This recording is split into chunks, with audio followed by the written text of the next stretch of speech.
Welcome to my YouTube channel. Please subscribe my YouTube channel. Almost everyone can see that the government's energy policies are condemning Britain to the highest electricity prices in the world, and that this is contributing to the severe crisis in the steel and other heavy industries. Yet still he tries to claim that anyone pointing this out is spreading nonsense and lies to pursue their ideological agenda. The one with the ideological agenda is, of course, the Energy Secretary himself. Not content with undermining our industries and imposing huge unnecessary costs on households, he wants to go even further.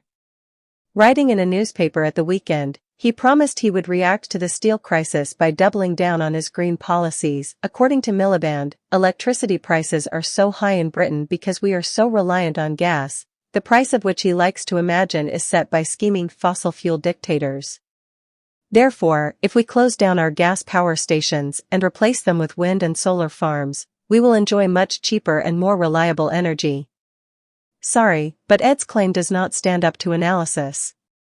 Britain already generates far more of its electricity from wind and solar, 32.7% in 2023, than most countries. Among highly populated industrialist nations, only Germany, 39.5%, Spain, 40.5%, Netherlands, 41%, and Denmark, 67%, outdid us.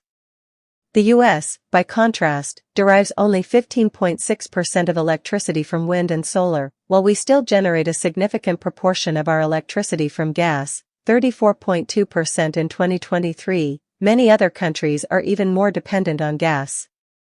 The US, for example, generated 42.4% of its electricity in 2023 by this method. In Italy it was 45.1% and in the Netherlands it was 37.7%. So why, when according to Miliband we are doing all the right things, do we have the highest electricity prices of any member state of the International Energy Agency? In 2023, UK industries paid an average of 25.85 pence per kilowatt-hour for their electricity. In the US they paid just 6.48 pence.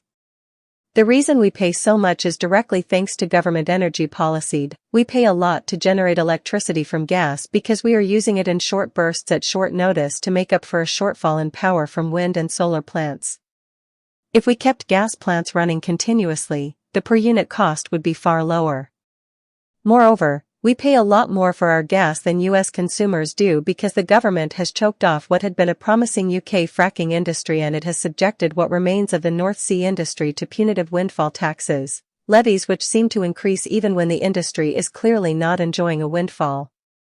As a result, we are forced to import more and more of our gas by ship from the US in the form of liquefied natural gas, as well as contributing to higher global greenhouse gas emissions.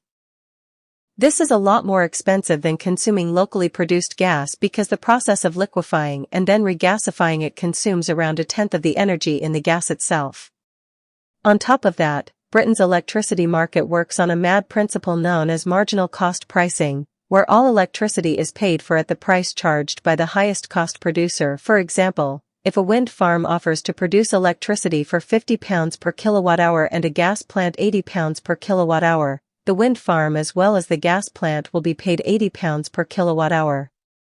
The cost of generating electricity from wind and solar may appear to be low, but when you try to run a grid with high levels of intermittent wind and solar energy, you also need to take account of the costs of backup. If we did not have gas plants to switch on and off at short notice, we would be paying through the nose even more to store electricity in batteries to cope with cloudy and windless days. To store a unit of electrical energy in a lithium battery currently costs around 4 times as much as it does to generate it in the first place. On other days, wind and solar are producing far too much energy.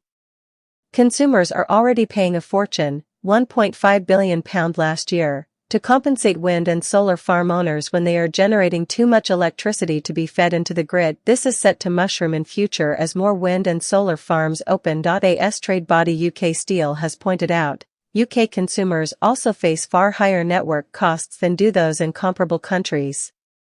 These are sure to rise further in coming years as the national grid is reconfigured to cope with the remote location of many wind and solar farms.